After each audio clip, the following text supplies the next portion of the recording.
Hello students, welcome to one more lecture of super fast revision plus important questions. Class 10th के लिए आज का हमारा topic है बेटा chapter number 9 applications of trigonometry. Trigonometry मैंने आपको करवा दी है जो कि 7 मार्क्स में हमारी आ रही है और इसमें से केवल एक सिंगल क्वेश्चन आएगा 5 मार्क्स का, लेकिन ये बहुत आसान है, बहुत ही ज़्यादा आसान होता है और वो 5 मार्क्स आपने बिल्कुल भी नहीं छोड़ने हैं। इस चैप्टर में केवल 2 बातें आपने ध्यान रखनी है, angle of elevation and angle of depression, उन्नयन कोण अवनमन कोण, जो मैं अभी आपको बताने जा रही हूँ। आपको इस एक्सरसाइज में से जितने भी क्वेश्चन आएंगे उनको सबसे पहले बहुत अच्छे से पढ़ना है, उनका एक नीट एंड क्लीन डायग्राम बनाना है और उसमें ट्रिग्नोमेट्री का यूज़ करना है। तो यहाँ पर 2 तरह की आपको चीज़ें मिलने वाली हैं कि मान लीजिए कि आप यहाँ पर खड़े हुए हैं नीचे और ये एक बहुत बड़ी बिल्डिंग है, कोई मीनार है और आप इसके इस पॉइंट पर यहाँ से देख रहे हैं, ठीक है। ए पॉइंट से आप सी पॉइंट को ऑब्जर्व कर रहे हैं, तो ये जो है ये आपकी लाइन ऑफ साइट कहलाती है, दृश्य रेखा। जैसे हम देखते हैं तो ये हमारी लाइन ऑफ साइट जा रही है और यहाँ से ये हॉरिजॉन्टल जा रहा है, तो इन दोनों के बीच में जो एंगल बनता है वो हमारा उन्नयन कोण, हिंदी में कहूँ तो, और इंग्लिश में बोलूं तो एंगल ऑफ एलिवेशन कहलाता है। एलिवेटर होते हैं ना, एलिवेटर से आप ऊपर चढ़ते हो तो एलिवेशन में जब आप ऊपर की तरफ देख रहे हो, हॉरिजॉन्टल के साथ जो एंगल बन रहा है थीटा, वो एंगल ऑफ एलिवेशन है। अब आपको क्या कहा जाएगा कि मान लो क्वेश्चन दे दिया, एक मीनार है, एक व्यक्ति यहाँ खड़ा होकर देख रहा है, ये एंगल है, मीनार की दूरी निकालो। आपका हर फिगर एक राइट एंगल ट्रायंगल बनने वाला है जिसमें आपको 2 साइड्स या एंगल में से कुछ दिया गया होगा और वहाँ ट्रिग्नोमेट्री यूज़ करके आपने इन क्वेश्चन को सॉल्व करना है। एक और चीज़ मैं बता दूं, मान लीजिए यही बिल्डिंग है BC और यहाँ C पे बैठ के कोई बंदा नीचे जाने वाली कार A को ऐसे देख रहा है, ध्यान से सुनना मेरी बात को, तो ये इसकी लाइन ऑफ साइट है। अब ये हॉरिजॉन्टल है, तो लाइन ऑफ साइट और हॉरिजॉन्टल के बीच में ये एंगल थीटा है। अब आप कहोगे ट्रायंगल कहाँ बन रहा है, इसको इससे मिला दो।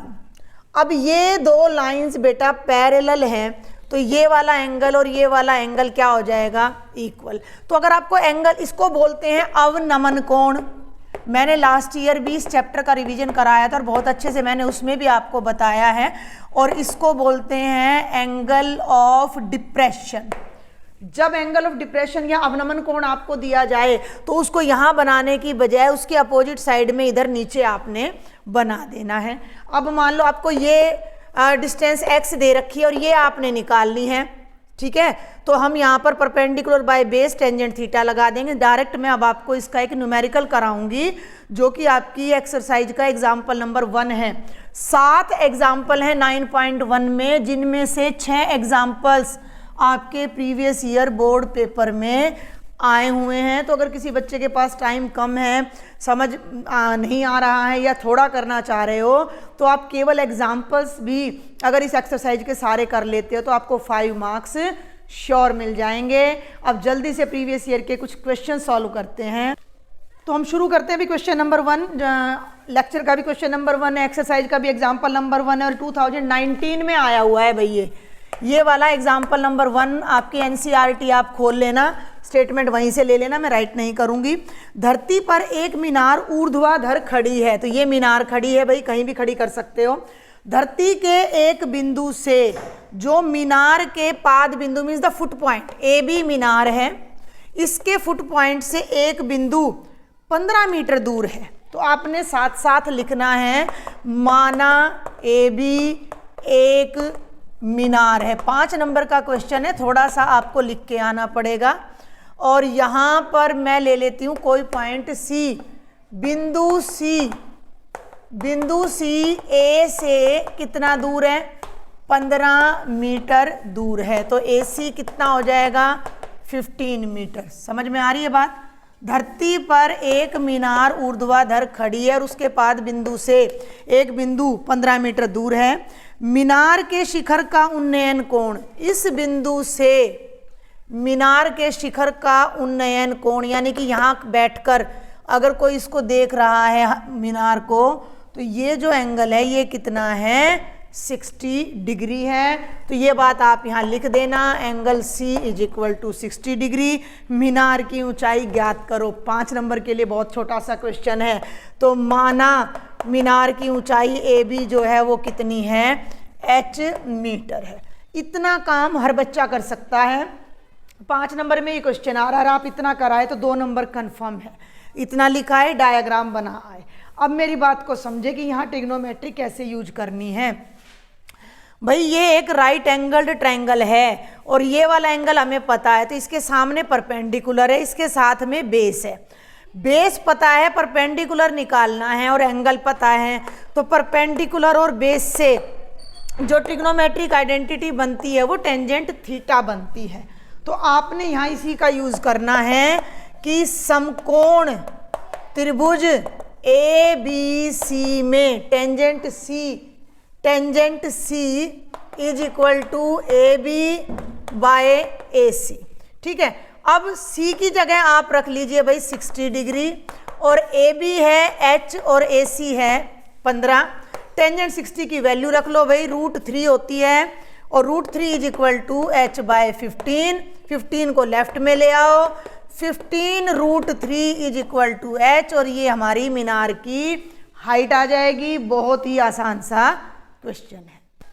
अब देखते हैं बेटा एनसीईआरटी का सेकंड एग्जाम्पल, ये भी 2019 में आया हुआ है हमारा।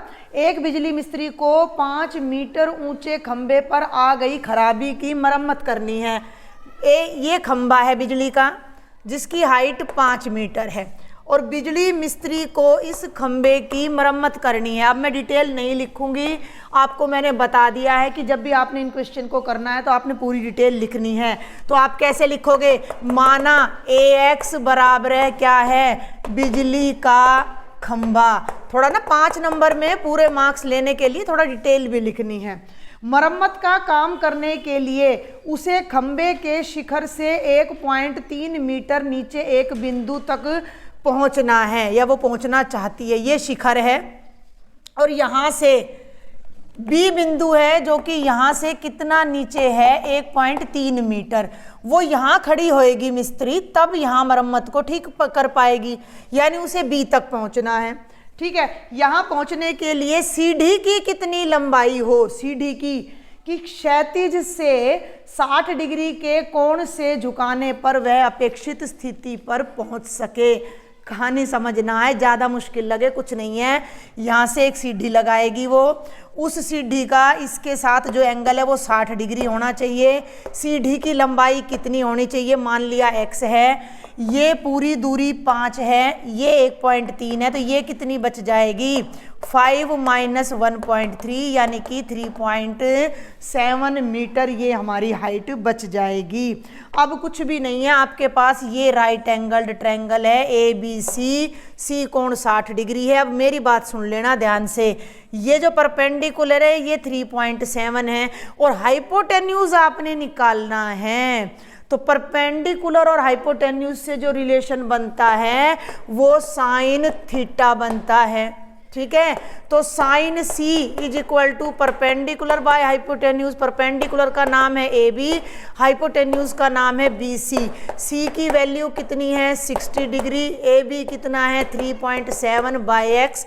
साइन 60 की वैल्यू होती है √3/2 और 3.7 x। x को तो इधर ले जाओ, 2 को उधर ले जाओ, 3.7 × 2 बाय √3।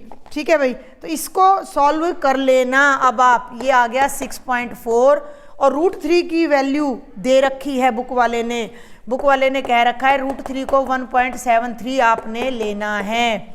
इसके नाम की 2 जीरो ऊपर, इसके नाम की 1 नीचे, तो 6400 और ये हो जाएगा 1730। 0 से 0 कैंसिल, 640/173। अब इसको मैं डिवाइड नहीं कर रही हूँ, ये 4.28 मीटर आ जाएगा। अब ये कहता है कि यह भी बताइए कि खंबे का पाद बिंदु कितनी दूरी पर सीढ़ी के पाद बिंदु से होना चाहिए। ये खंबे का फुट पॉइंट है, पाद बिंदु है, ये सीढ़ी का फुट पॉइंट है, AC और निकालना है आपने। भाई अब क्या करो, परपेंडिकुलर पता है, बेस निकालना है, टेंजेंट थीटा लगा दो। तो tangent 60 degree, perpendicular 3.7 base AC, ये कितना है √3, 3.7 AC को इधर ले जाओ, 3.7 बाय √3। अब मेरी बात का ध्यान से सुनना, 3.7 बाय √3 का डबल कर रहे हो तो 4.28 आ रहा है, इसको सॉल्व अपने आप कर लेना, ये तुम्हारा 2.14 मीटर के आसपास आ जाएगा।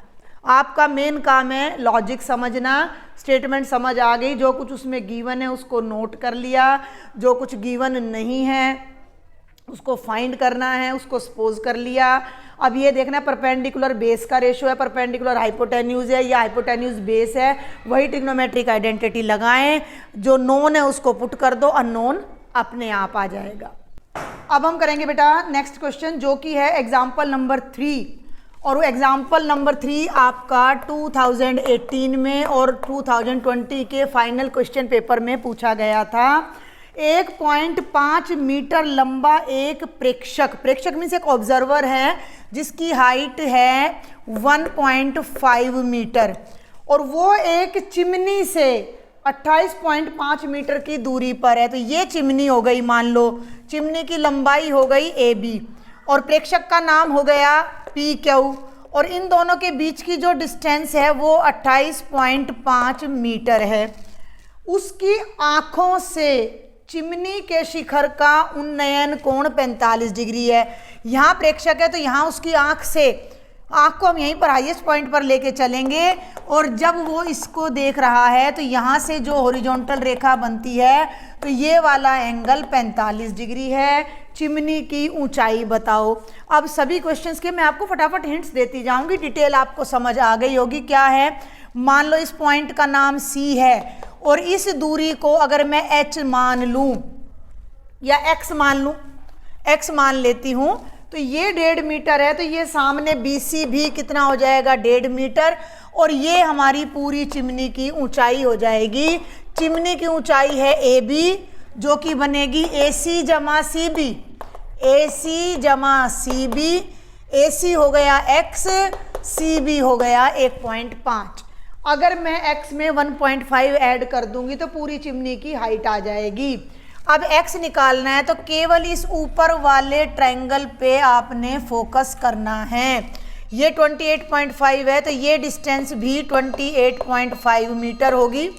ये ACQ एक राइट एंगल्ड ट्रायंगल है, त्रिभुज ACQ में ऊपर कुछ नहीं लिखा है मैंने, आपने लिखना है AB एक चिमनी है, PQ एक आदमी प्रेक्षक है, PQ बराबर 1.5 मीटर, और इसलिए BC बराबर 1.5 मीटर, माना AC बराबर है X। ठीक है, ये सब आपने करना है। तो हमें परपेंडिकुलर निकालना है और हमें बेस पता है, तो हम क्या करेंगे, tangent 45 degree, tangent 45 is equal to perpendicular यानी AC बाय बेस यानी कि QC। टेंजेंट 45 1 होता है, AC की वैल्यू X है, QC की वैल्यू 28.5 है। 28.5 को 1 से गुणा करो, ये कितनी आ गई, X की वैल्यू आ गई। हमें क्या निकालनी है, चिमनी की ऊंचाई निकालनी है। तो चिमनी की ऊंचाई AB है वो X जमा 1.5 आ जाएगी, 28.5 जमा 1.5 ये आ जाएगी 30 मीटर। 28 और 1 29 और 1 30 मीटर। बहुत आसान है, सभी क्वेश्चन जो लास्ट ईयर में है मैं फटाफट आपको करवा रही हूँ। डिटेल्स आपने अपने आप लिखनी है, मैं आपको सिर्फ सॉल्यूशन समझाऊंगी। नेक्स्ट क्वेश्चन है बेटा एग्जाम्पल नंबर 4। मैंने बोल दिया है 7 में से 6 एग्जाम्पल्स आपके प्रीवियस ईयर बोर्ड में आए हैं, और ये वाला एग्जाम्पल आपका 2016 में और 17 के एग्ज़ाम में आया है। तो पूरी चैप्टर पूरी एक्सरसाइज आपको करके चलनी है। भूमि के एक बिंदु P से एक 10 मीटर ऊंचे भवन के शिखर का उन्नयन कोण 30 डिग्री है। बुक सामने रखना। भूमि पर ये है बिंदु P, ये एक भवन है, भवन का नाम मान लो AB है, थोड़ा सीधा लेना इसको, और भवन के शिखर का यानी B का उन्नयन कोण यानी P से कोई ऊपर देख रहा है तो ये जो एंगल है ये कितना है भाई, 30 डिग्री है। ठीक है, भवन के शिखर पर एक ध्वज को लहराया गया, यहाँ पर एक झंडा लहरा दिया, मान लो ये BC है, सुनना ध्यान से, और P से ध्वज के शिखर का उन्नयन कोण 45 डिग्री। यहीं से जब C को देखा जा रहा है, थोड़ा ऊपर चला गया तो मैं भी ऊपर ले जाती हूँ, तो ये कंप्लीट एंगल 45 डिग्री है। समझ आ गई बात। ध्वज दंड की लंबाई, ध्वज दंड का मतलब BC की लंबाई, और बिंदु B से भवन की दूरी, बिंदु P से भवन की दूरी यानी PA निकालना है और ये आपने निकालना है। और भवन की हाइट आपको ये दे रखी है 10 मीटर, यानी AB बराबर है 10 है। इसने बोला है कि वर्गमूल 3 को आप 1.732 ले सकते हो। ठीक है भाई, आगे बात समझ में। तो अब आप लिख देना, माना AB एक भवन है, जो मैं बोल रही हूँ वो आपने लिखना है। माना AB एक भवन है तो AB बराबर है 10 मीटर हो गया। एंगल APB, एंगल APB कितना हो गया 30 डिग्री। BC ध्वज दंड है, फ्लैग स्टैग इंग्लिश में होगा, BC ध्वज दंड है तो BC आपने निकालना है। तो माना BC बराबर है x मीटर, ले लो x मीटर, तो ये डिस्टेंस हो गई हमारी x। और हमने AP भी निकालना है, तो AP को हम बाद में निकालेंगे। अब एक और चीज़ देखो, एंगल APC, एंगल APC हमारा कितना है 45 डिग्री। अब आपको इस क्वेश्चन के दो पार्ट कर लेने हैं। एक तो हो गया ट्रायंगल APB, अगर मैं अलग से बनाती हूँ तो ये हो गया APB, ये एंगल है 30 डिग्री, ये है 10 मीटर। तो क्या हमारा AP नहीं आ जाएगा? बिल्कुल आ जाएगा। तो राइट एंगल्ड ट्रायंगल APB में बार बार आ चुका है, परपेंडिकुलर और बेस है, तो अब मैं डायरेक्ट करूंगी भाई। टेंजेंट 30 डिग्री बराबर परपेंडिकुलर बाय बेस, तो परपेंडिकुलर 10 है, बेस कितना है AP है, टेंजेंट 30 की वैल्यू 1/वर्गमूल 3 होती है, तो ये हो जाएगा 10/AP। AP को यहाँ ले आओ, 1 से मल्टीप्लाई कर दो, वर्गमूल 3 को वहाँ ले जाओ, 10 से गुणा कर दो। वर्गमूल 3 की वैल्यू 1.732 है, तो ये हो जाएगी 1.732।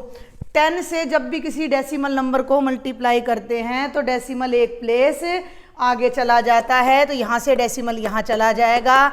और 17.32 मीटर ये हमारी उस पॉइंट की भवन से दूरी हो जाएगी। पहला आंसर आ गया। अब हमने दूसरा ट्रायंगल लेना है, इसको भूल जाना है। और दूसरा ट्रायंगल मैं इधर लेती हूँ भाई, देखेंगे जरा जो बड़ा ट्रायंगल है।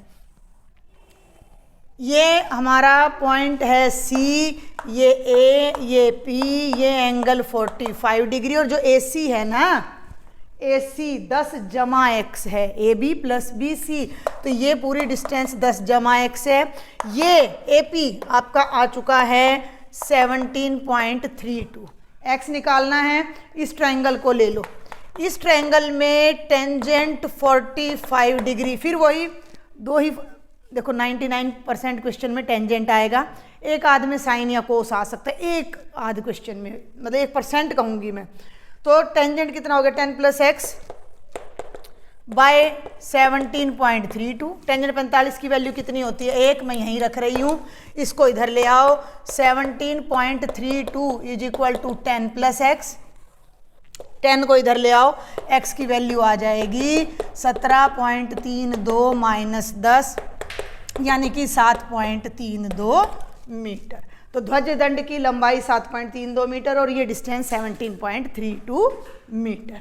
आगे देखते हैं कुछ क्वेश्चन। अब सॉल्व करेंगे बेटा एग्जाम्पल नंबर 5। ये वाला भी हमारा 2016 में, 17 में और 19 में आया हुआ है, तो आप इस क्वेश्चन की इंपॉर्टेंस को समझ सकते हो। एक समतल जमीन पर खड़ी मीनार की छाया, जिस हिसाब से स्टेटमेंट है उसके अकॉर्डिंग आपको डायग्राम दिया गया है, नहीं भी दिया जाए तो आपने खुद बना लेना है। एक समतल जमीन पर खड़ी मीनार, ये तो मीनार है जिसका नाम AB है, और उसकी छाया उस स्थिति में 40 मीटर अधिक हो जाती है जब सूर्य का उन्नतांश यानी कि एल्टीट्यूड 60 डिग्री से घटकर 30 हो जाता है। ठीक है, ये बात मैंने अपने ट्रिग्नोमेट्री के प्रीवियस उसमें रिवीजन में भी आपको बताई हुई है कि सन जब यहाँ हमारे साथ यहाँ पर सन है तो यहाँ जो पड़ता है वो जहाँ जाके मिलता है तो ये हमारी छाया हो जाती है।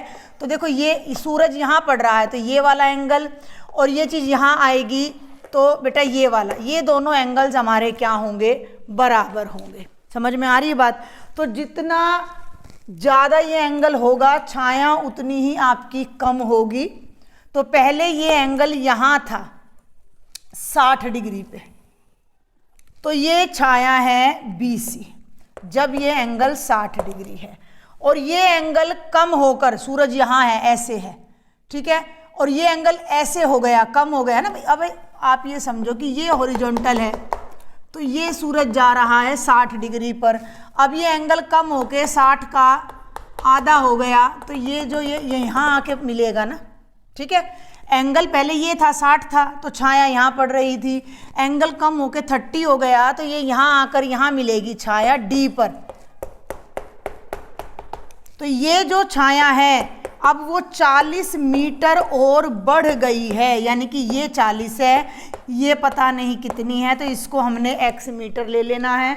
ऊपर वाला पार्ट आपने ड्रॉ नहीं करना है, आपने सिर्फ इसको समझना है। ठीक है, और ये क्या कह रहा है कि बस इतना ही इसने बताया है कि भाई जब ये एंगल 60 था तो जो छाया थी, जब ये एंगल 30 हो जाएगा तो वो छाया 40 मीटर और अधिक बढ़ जाएगी।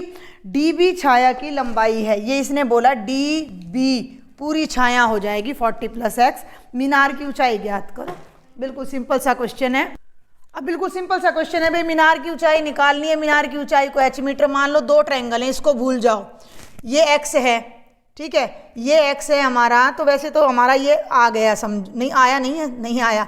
ये वाला ट्रायंगल लेना है आपने ABC में। ठीक है, लिखा नहीं है मैंने कुछ भी।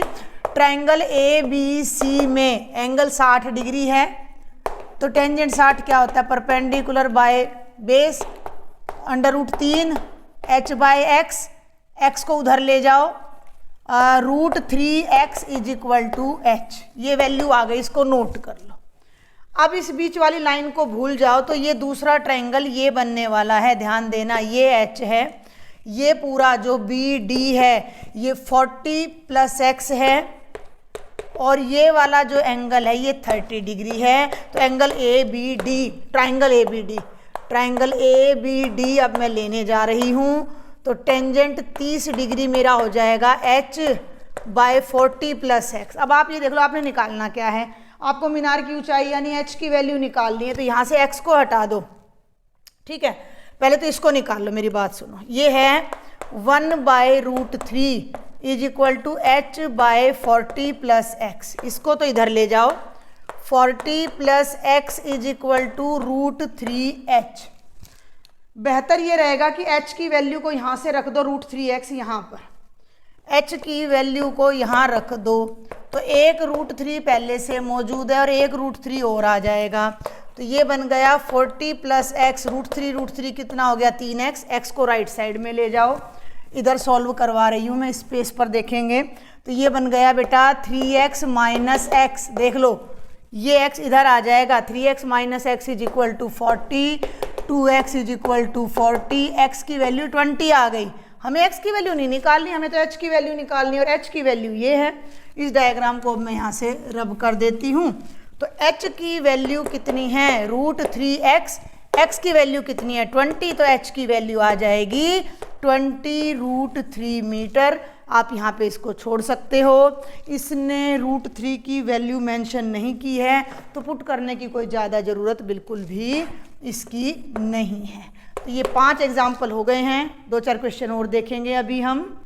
अब हम सॉल्व करेंगे बेटा एग्जाम्पल नंबर 7।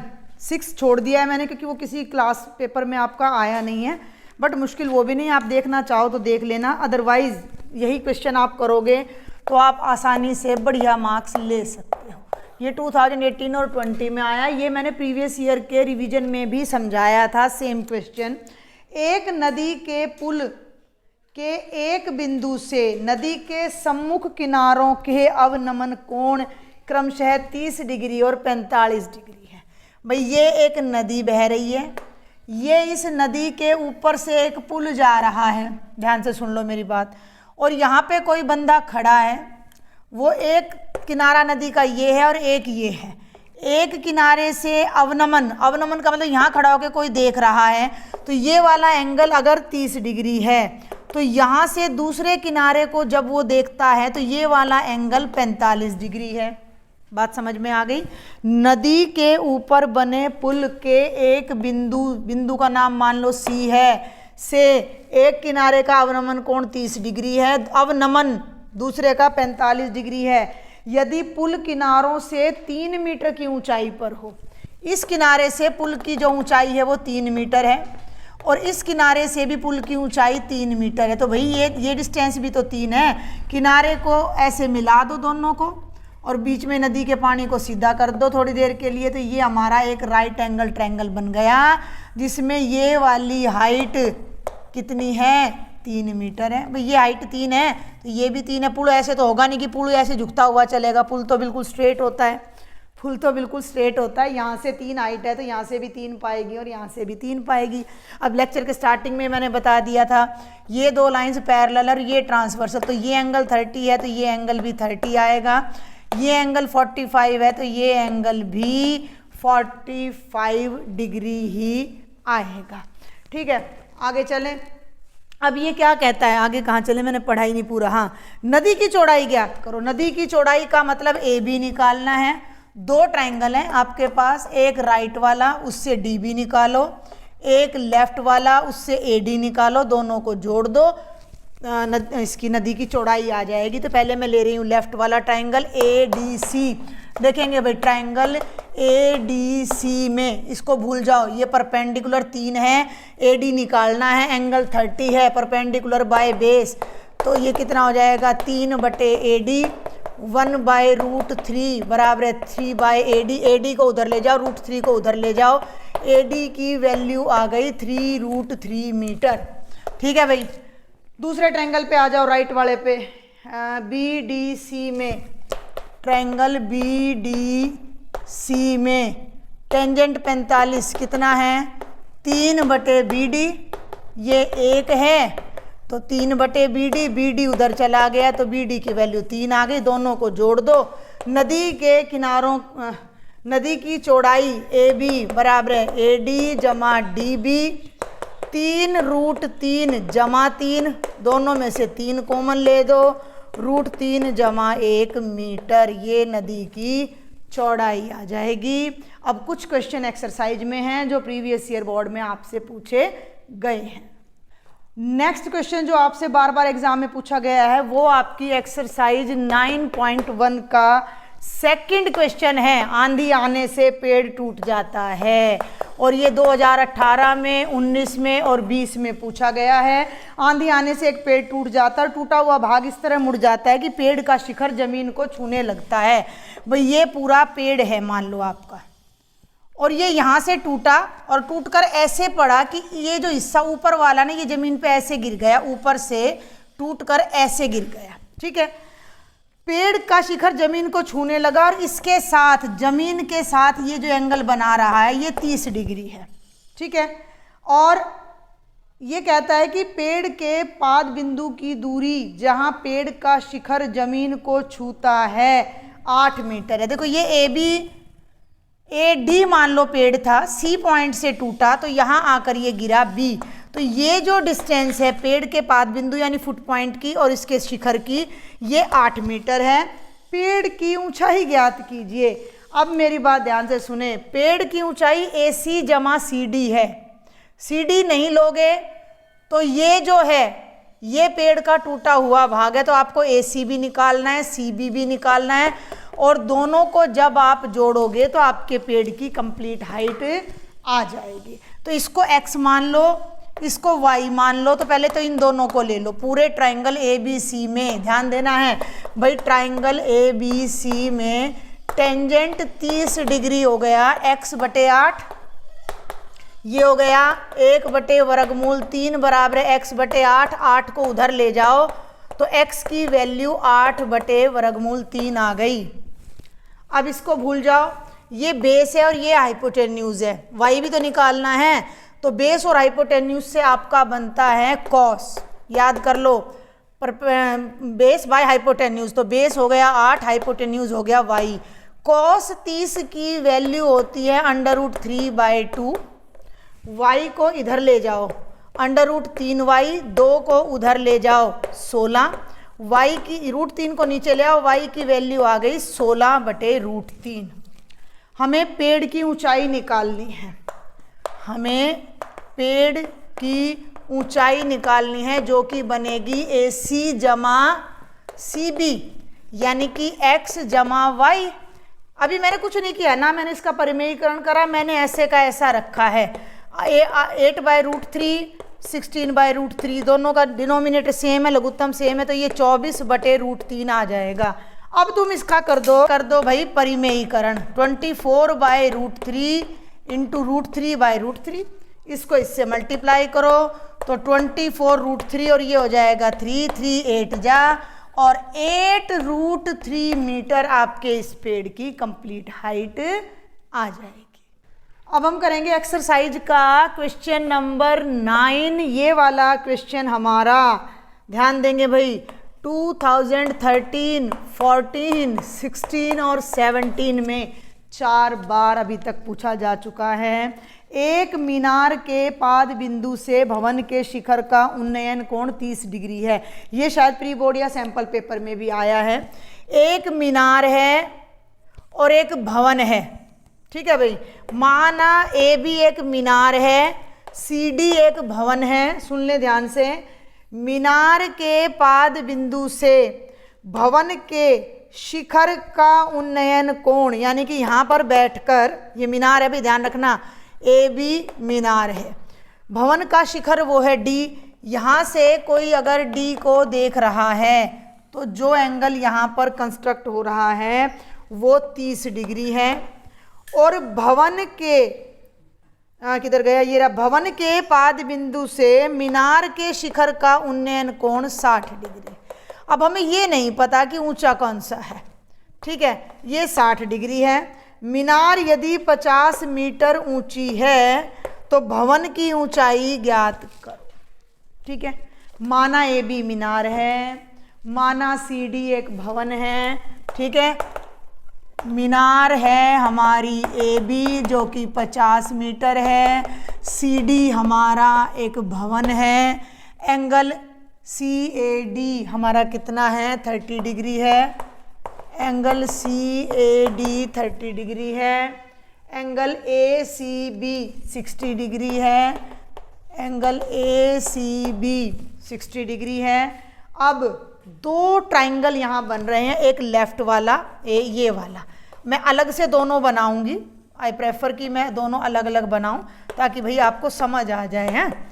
इसमें आपको ये पता है ये 50 मीटर है और ये वाला एंगल 60 डिग्री है।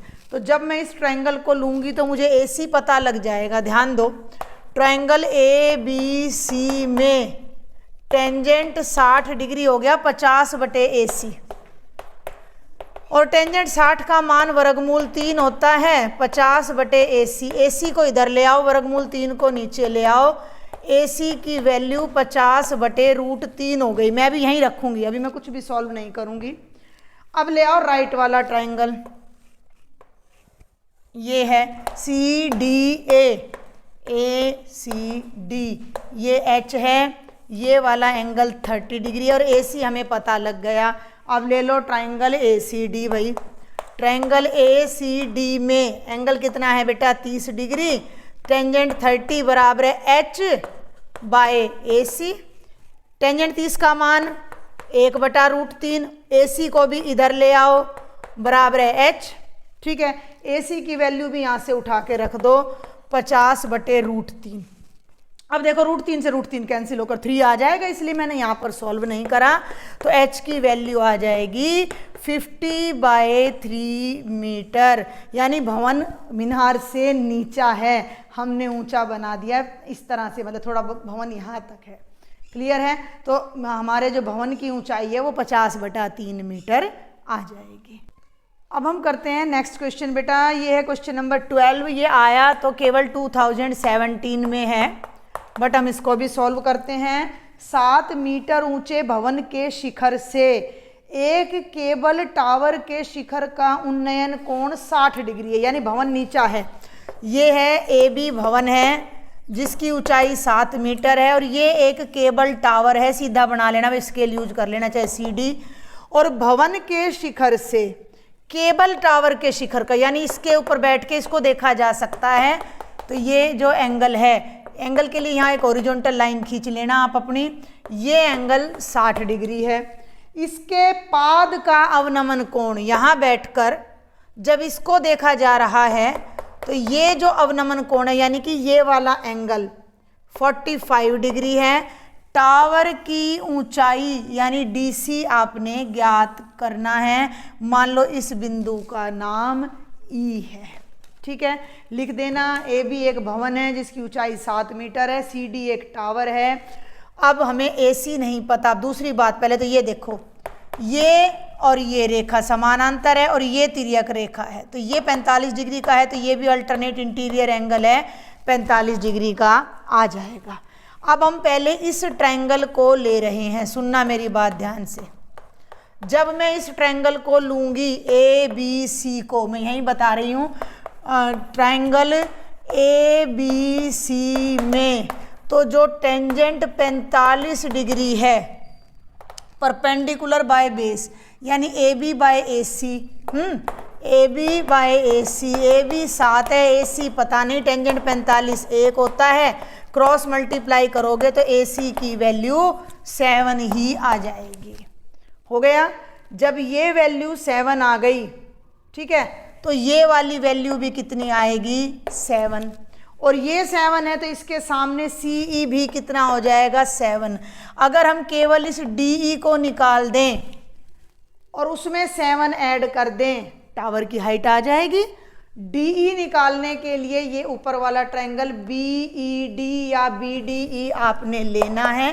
ट्रायंगल BDE में फिर से वही एंगल कितना है, 60 डिग्री है, और ये हो जाएगा DE बटे BE, DE बटे BE।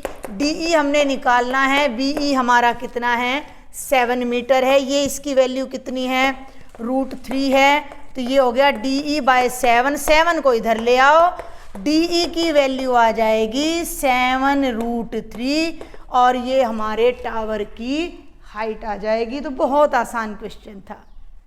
आगे बढ़ने से पहले अभी जो हम मीनार वाला क्वेश्चन यहाँ कर रहे थे बेटा जी, ये टावर था, ये बिल्डिंग थी, और ये जो हमारा यहाँ पर जो हाइट आई थी, ठीक है ना, ABCD और E, तो ये H आया था मेरा 7√3, और ये 7 मीटर था। तो टावर की जो हाइट थी, टावर की हाइट मैं आपको नहीं बता पाई, CE प्लस ED ये बनेगी भाई। तो CE हो गया 7, ED हो गया 7√3, 7 कॉमन ले लिया तो 1 + √3 मीटर, ये आएगी हमारे टावर की हाइट। ऐसे जल्दी में छोड़ मत आना, नहीं तो मार्क्स कट जाएंगे। और अब हम इस लेक्चर का लास्ट क्वेश्चन लेंगे जो कि इम्पॉर्टेंट है आपकी NCERT की बुक का। ये है भाई क्वेश्चन नंबर 14, और ये भी 2018 में और 2020 में पूछा गया है। इसके स्टेटमेंट को बड़े ध्यान से आपने समझना है। 1.2 मीटर लंबी एक लड़की भूमि से 88.2 मीटर की ऊंचाई पर एक क्षैतिज रेखा में हवा में उड़ रहे गुब्बारे को देखती है। देखो भाई, सबसे पहले बात को समझो। ये लड़की है जिसकी हाइट 1.2 मीटर है, और ये एक बैलून है जो जमीन से, यहाँ बैलून बना हुआ है, इसकी हाइट जमीन से 88.2 मीटर है, और ये क्षैतिज चल रहा है। क्षैतिज का मतलब बैलून ऐसे मूव कर रहा है, इस तरह आगे जा रहा है, ठीक है, और लड़की बैलून को ऑब्जर्व कर रही है। किसी भी क्षण लड़की की आंख से गुब्बारे का उन्नयन कोण 60 डिग्री। अब आंख का मतलब हम मैक्सिमम हाइट ले लेते हैं। मान लिया AB, इन वैसे डायग्राम हमें दे रखा है बट पॉइंट्स नहीं दे रखे हैं। मान लिया AB लड़की की हाइट है, तो यहाँ से बैलून का जो उन्नयन कोण है आपका, ये कितना है बेटा, 60 डिग्री है। कुछ समय बाद उन्नयन कोण घटकर 30 डिग्री हो जाता है, क्योंकि बैलून यहाँ से सरक कर आगे चला गया है, यहाँ कहीं चला गया है। तो ये एंगल कम होकर, जब बैलून यहाँ पहुँचा तो ये एंगल कम होकर इतना रह गया 30 डिग्री। ठीक है। इस अंतराल के दौरान गुब्बारे द्वारा तय की गई दूरी ज्ञात करो।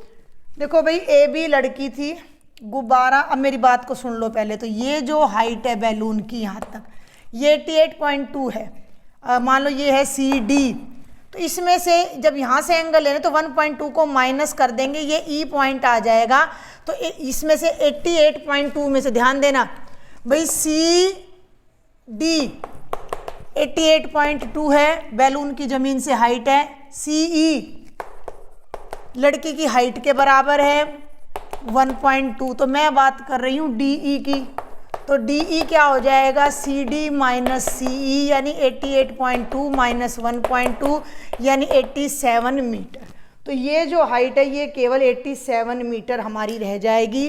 तो ये 87 है, तो ये भी कितनी है, 87। ई हो गया, डी हो गया, इसको एफ रख दो, इसको जी रख दो। अब आपने केवल ऊपर वाला डायग्राम देखना है, नीचे वाले को भूल जाना है।